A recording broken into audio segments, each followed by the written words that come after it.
పెద్ద సినిమాలు ప్లాన్ చేస్తున్నారు. మీకు మొత్తం సినిమా డైనమిక్స్ అంతా తెలుసు మన దగ్గర. అక్కడ మీ పక్కన కూర్చున్న ఇద్దరు Kerala film industry biggest budget cinema తీసి వాళ్ళిద్దరే ఈ రోజుకి ₹1 కూడా తీసుకోలేదంట. మన ఇండస్ట్రీ ఈ ఎగ్జాంపుల్ నుంచి ఏదైనా నేర్చుకోగలిగింది ఉందంటారా? అంటే ఆల్రెడీ మీకు తెలుసో తెలియదు, రాజమౌళి గారి స్కూల్ అదే కదా. రాజమౌళి గారు is not taking any remuneration, is only profit sharing.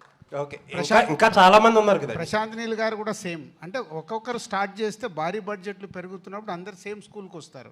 I'm expecting short Telugu industry అందరు అదే స్కీమ్లో ఉంటారు. గేమ్ చేంజర్లో కూడా అదే స్కీమ్ జరిగింది sir. Yes, game changer start అయినప్పుడు అదే స్కీమ్లో ఉంది. Thank you sir. అంటే రాజుగారు కంటిన్యూ క్వశ్చన్ ఇక్కడ.